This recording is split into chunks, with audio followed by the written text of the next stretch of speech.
Здравствуй, Коми! В эфире нашего телеканала программа, которая поднимает настроение, знакомит с интересными людьми и делится полезными советами. Это «Студия 11». Впереди нас ждет почти полчаса путешествия по позитивному инфополю республики. А о деталях нашей прогулки узнаем из анонса. Наши в Беларуси. Графические зарисовки о Коми украсили город художников Витебск. Земля плодородная, дачный сезон близко, не теряемся, а готовимся. Благородная профессия. Знакомимся с молодыми врачами Усинска. 62 года назад, 12 апреля 1961-го, Юрий Гагарин совершил первый полет человека в космос. Корабль «Восток» стартовал в 9 часов 6 минут. Полет длился 1 час 48 минут. За это время «Восток» совершил виток вокруг Земли. Сегодня память об этом событии хранят музеи космонавтики по всей России. И именно в таком московском подружились Витебский областной краеведческий музей и Сыктывдинское музейное объединение. И вот сейчас в Беларуси, в городе художников Витебске, представлены графические иллюстрации о нашей республике. Их автор Алевтина Стручкова, двоюродная племянница коми-композитора, собирателя, исследователя народной музыки Прометея Чисталева. Студия 11 подробнее о сотрудничестве, передвижной выставке и пряничном шедевре, который привезли в Беларусь наши музейщики. Перед нами родовой дом Прометея Чисталева в поселке Нювчем. Почти 5 лет назад внук композитора передал это здание Сыктывдинскому музейному объединению. Гостям усадьбы можно трогать экспонаты руками и даже посидеть на старинных стульях гамсовской фирмы. Наследники сохранили не только дом, но и всю обстановку. Именно в этом музее на фестивале «Времен связующая нить» в 2020 году мы и познакомились с поэтом, художником, двоюродной племянницей Прометея Чисталева Алевтиной Стручковой и увидели ее графические иллюстрации о севере России, Коми и Арктике. Республика Коми – это край для меня родной. Я посетила его также в 2018 году, несколько раз приезжала туда вместе с музыкантами, участниками моего фестиваля искусств «Арт-Маяк». Я люблю этот край, для меня это действительно родная земля. Передвижная выставка «Музыка, слово, образ» побывала в Москве, Санкт-Петербурге, Бухаресте и вот сейчас добралась до белорусского Витебска. Вот фрагмент экскурсии, снятый сотрудниками художественного музея города. Сюжеты и образы коми-края. Олень, хозяин тайги, полярная ночь, охотник и его верный друг, свадьба, масленица, крестьянка Мича ждет своего мужа. Уже известно, что летом в северной столице Беларуси представят коми-музыкальные инструменты, изготовленные студентами нашего колледжа культуры. А Сыктывдинский район пригласил гостей на фестивале «Заваленка и времен связующая нить». На родине Прометея Чисталева в Нювчеме будут рады принять знаменитый ансамбль балалаек «Витебские виртуозы». И все без исключения участники этой апрельской встречи выложили на своих страничках в социальных сетях пряничный шедевр, созданный сыктывкарским мастером Еленой Карагулиной. Это художественный музей Витебска. Такие подарки делают только друзьям.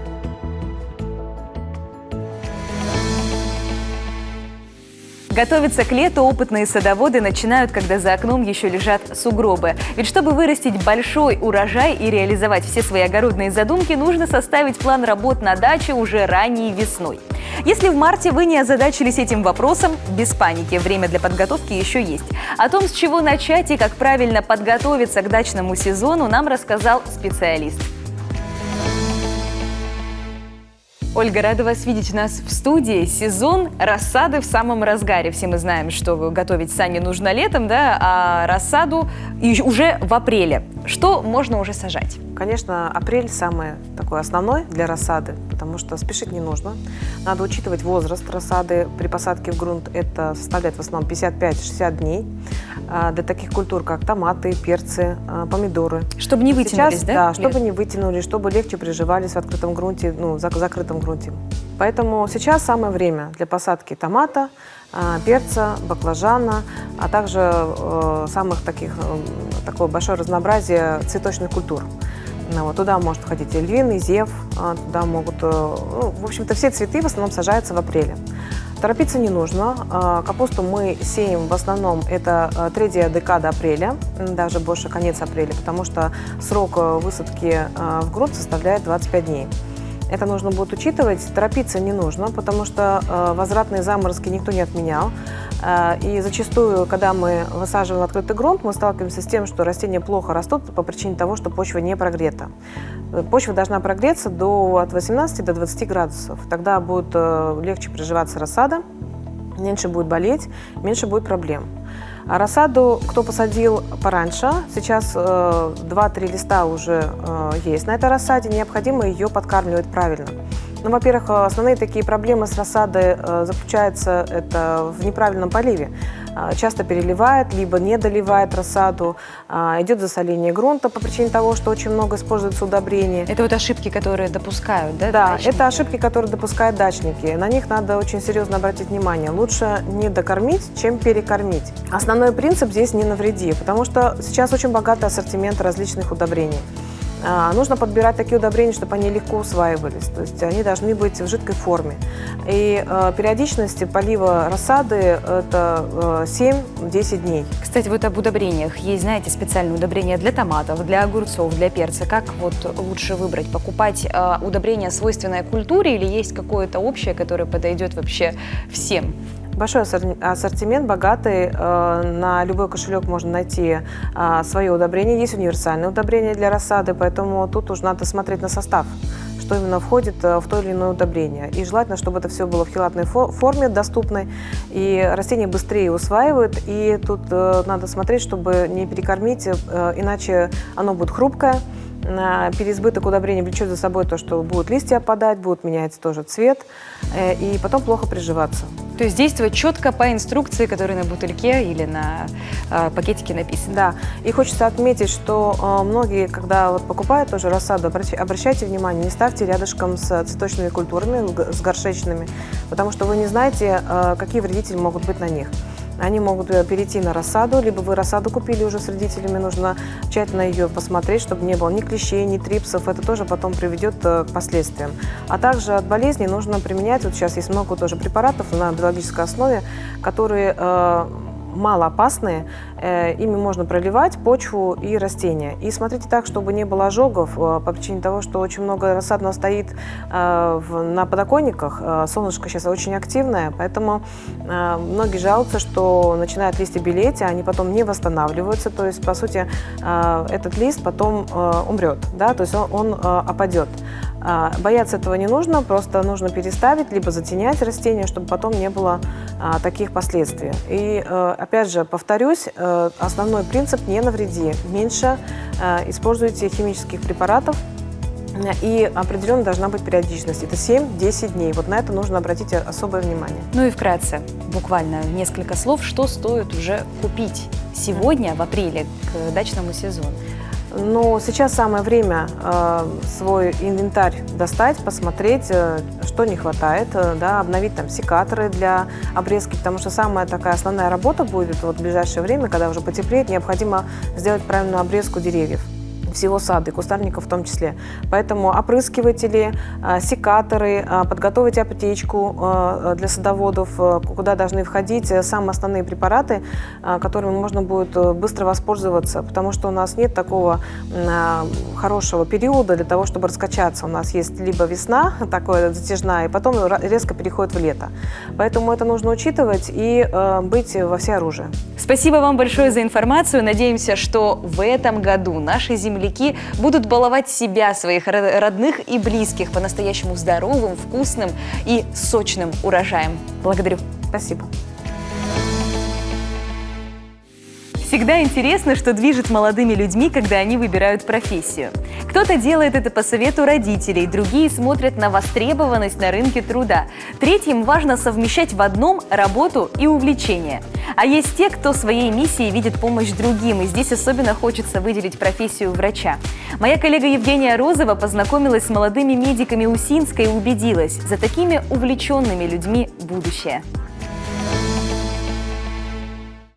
Сейчас мы проведем отслоение круговой связки и проверим анестезию. Тактильные ощущения остаются, с болью не путать. Так больно? Так.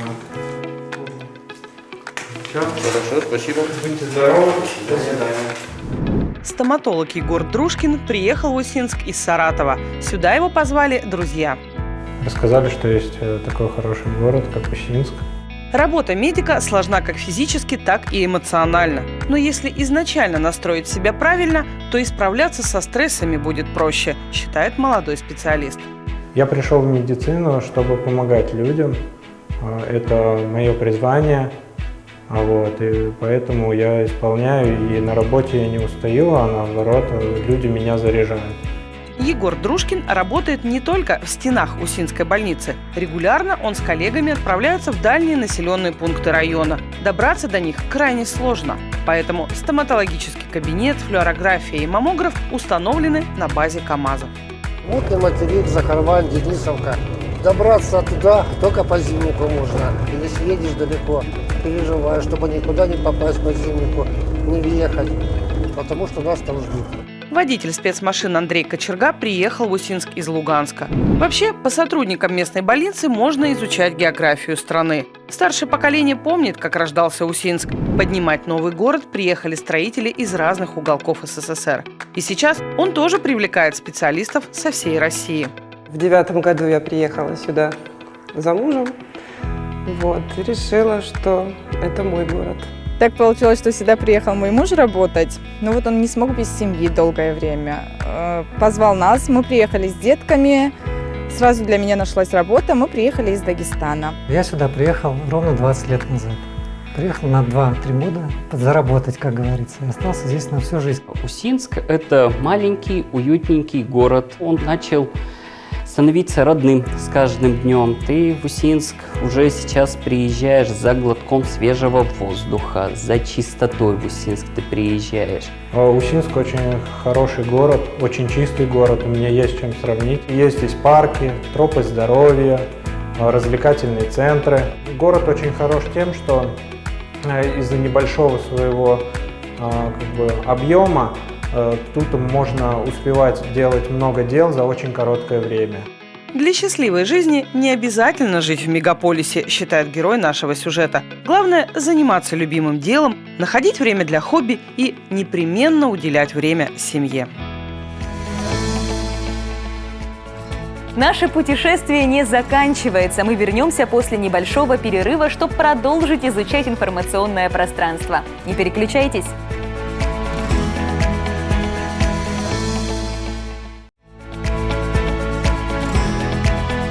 Студия 11 вновь на ваших экранах. Чем будем удивлять, поражать и радовать?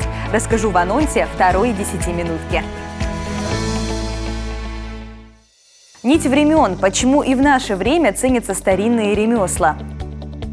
Зимний сезон завершен. Об успехах биатлонистов рассказал тренер нашей сборной. Малыши играют. Центр спасения медвежат-сирот порадовал всех неравнодушных новым видео. Лучший подарок всегда тот, что сделан своими руками. А если он приносит еще и практическую пользу, например, защищает вас от холода, дар становится поистине бесценным. Недавно наша команда познакомилась с женщиной, которая уже много лет занимается вязанием. Причем шерстяные нити для своих изделий она тоже делает самостоятельно с помощью старинной прялки. Все подробности узнаем из сюжета. Успех работы любого мастера во многом зависит от того, каким инструментом он пользуется. Высокое качество своих изделий Светлана Тебенькова гарантирует. Женщина вяжет из натуральной шерсти, нитки тоже делает сама с помощью старинной прялки. Инструменту почти 100 лет, и заполучить его мастерице удалось случайно. Однажды знакомые Светланы распродавали по случаю переезда вещи. Прялку, которая много лет пылилась на чердаке, отдавали за даром. Рукодельница сразу же разглядела уникальность ветхого механизма. Муж Светланы дал прялке вторую жизнь. Ее отмыли, смазали и сразу же запустили в работу.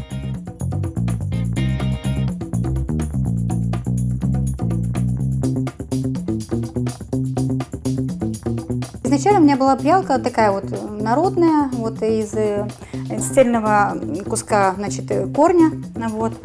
Естественно, она у меня не сохранилась. Прялица такая была, старинная. Потом у меня появилась электрическая прялка. Тоже не особо удобная. И потом, со временем, так по случаю приобрела такую деревянную прялку. Вот, люди уезжали, и мне вот досталось, можно сказать, даром. Съездила, купила, отмыла, полюбила. Вот, так, муж смазал все, вот, естественно. И все. И мало-помалу начала, привыкать к ней, что ли. Нити для будущих творений женщина делает из овечьей и собачьей шерсти. Перед прядением материал нужно обязательно очистить и вычесать. Только так шерстяные клочки можно превратить в добротную пряжу. Вязанием Светлана занимается с раннего детства. Талант к такому рукоделию, считает женщина, передался ей по наследству от бабушки. Многие годы носки, варежки и свитера Светлана делала только для своих домочадцев. Однако с рождением второго ребенка в семье появилась потребность в дополнительном заработке. Я работала в садике, вышла в декрет, вот, и совершенно не хватало денег. Совершенно. Думаю, чем бы заняться? И думаю, начну-ка я вязать на продажу. Начала вязать на продажу. Мой такой, да кто у тебя что-то будет брать? Ладно. Я навязала коробку целую, там варежки, носки. Муж у него с нами на работу. Все. Приходит вечером с деньгами, говорит, давай еще. Я говорю, подожди, так быстро не могу. Слава о мягких, теплых самоделах очень быстро разнеслась по Выльгарту. Спрос на изделия большой, при этом у Светланы всегда полный ассортимент. Носки для взрослого мужчины со сложным орнаментом она вяжет за пару дней. 2 больших свитера осиливает примерно за месяц. Почти каждая вещь с оригинальным коми-рисунком. К слову, спицы у женщины тоже необычные. Для своей любимой рукодельницы 20 лет назад их сделал отец Светланы. Вязание особенно приятно под вечер. Процесс, говорит женщина, сродни медитации. Отлично расслабляет. Мне нравится не просто так вот связать и все, да, как полотно, а мне нравится вывязать какой-то рисунок. Вот. И рисунок я, и новые нахожу, да, и вот и мне старые нравится обыгрывать, да. В каждой мастерице свой почерк. Вот, допустим, я свое изделие узнаю из 1000, допустим, да. Вот. Хотя могут быть одинаковые, да, 100 штук и все одинаковые, но свою я узнаю. Потому что я вяжу вот голенище отдельно, то есть закрываю, да. Здесь, навязываю, чтобы стягиваю, да, чтобы не было как расшишение. Расширение это вот такое вот некрасивое, да? Вот.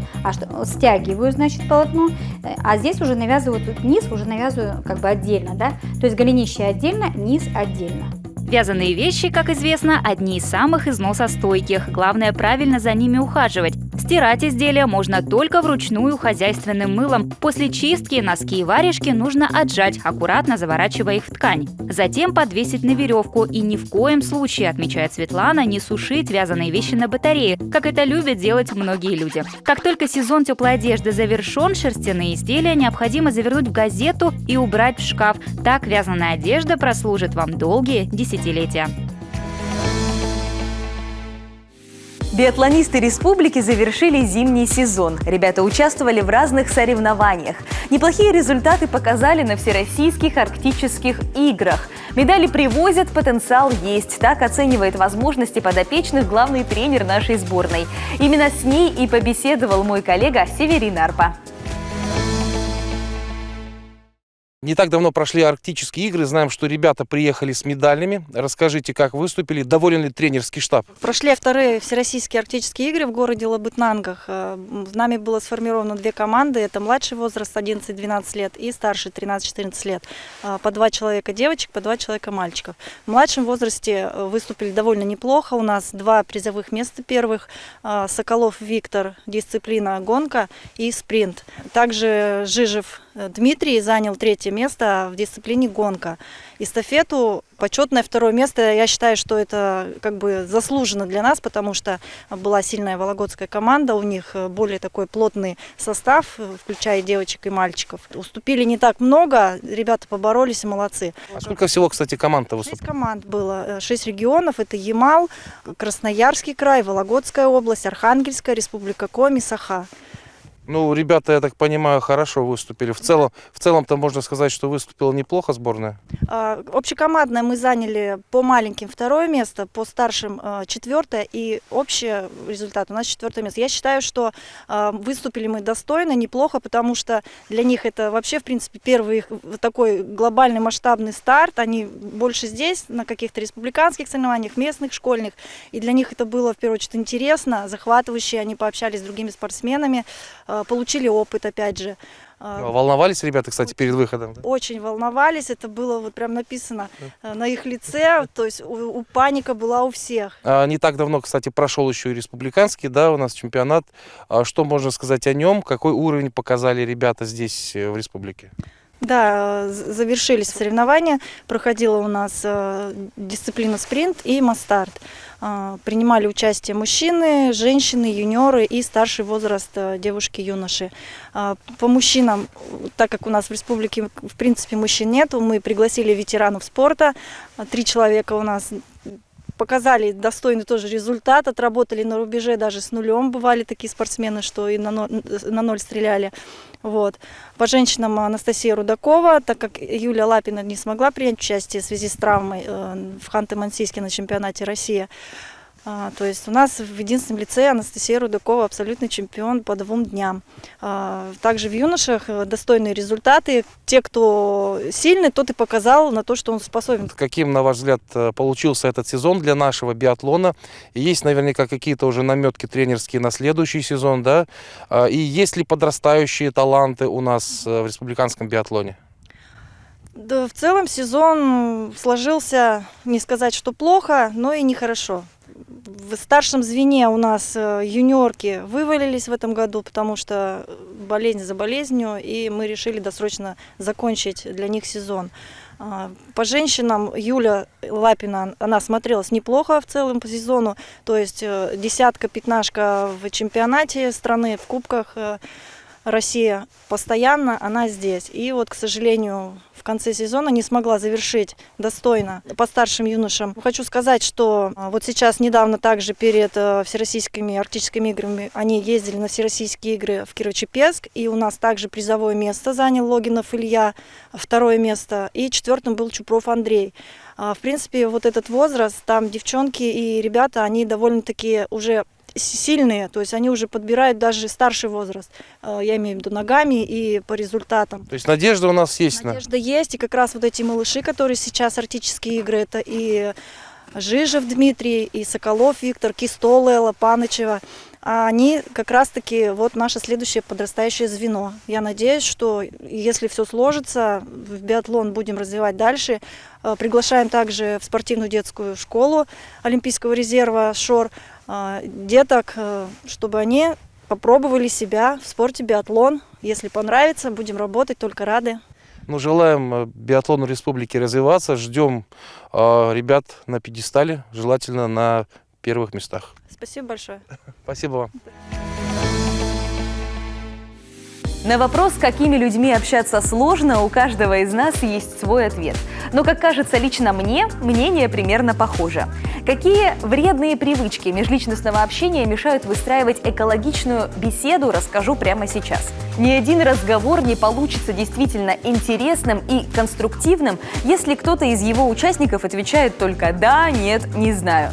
Такие реплики скорее говорят об отстраненности и желании побыстрее его закончить. Когда у вас нет настроения общаться, лучше сказать об этом прямо. Например, «извини, но мне сейчас не очень хочется говорить. Давай в другой раз». А если причина в том, что вы стесняетесь и не знаете, что отвечать, возьмите контроль над ситуацией в свои руки и начните задавать собеседнику вопросы. Это поможет сдвинуть разговор с мертвой точки. С людьми, которые во всем видят только негатив, общаться тоже сложно, это факт. Но парадокс. Излишне позитивные люди тоже вызывают отторжение. Желая поддержать других в трудную минуту, мы часто предлагаем им взглянуть на плюсы ситуации, в которой они оказались. Оптимизм, конечно, может творить чудеса, и позитивный настрой – это прекрасно, но чтобы пройти через жизненные испытания, человеку все же необходимо пережить сложные негативные чувства. И рассказать кому-то о них – один из способов это сделать. Когда мы предлагаем человеку смотреть только на светлую сторону событий, мы игнорируем тяжелую реальность, с которой он столкнулся, и это может аннулировать его чувства. Но если мы проявляем внимание и уважение к его сложным эмоциям, это помогает ему справиться со стрессом. И последнее, не стоит судить собеседника. Это вызывает чувство неловкости, вынуждает человека закрываться от общения и подрывает доверие. Не говоря уже о том, что это может развить у него серьезные комплексы. Чтобы наладить нормальное общение с человеком, нужно принимать его таким, какой он есть, и помогать ему, а не ругать за выбор, который с вашей стороны выглядит неправильным. Люди совершают ошибки, но это совсем не значит, что они не заслуживают поддержки и любви. Вот уже несколько месяцев мы следим, как растут, набирают вес и радуются жизни Мишки-найденыши из Прилузского района. Напомним, Толстяк и Ворчун живут в Центре спасения медвежат-сирот в Твери. Совсем недавно волонтеры поделились новым видео, где малыши развлекаются в так называемой медвежьей игровой комнате.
Вот на такой мимимишной ноте мы заканчиваем наш выпуск. Пусть ваша среда будет наполнена хорошим настроением, позволяйте себе быть собой и не бойтесь показывать эмоции. В эфире была программа «Студия 11». Увидимся совсем скоро. Пока-пока.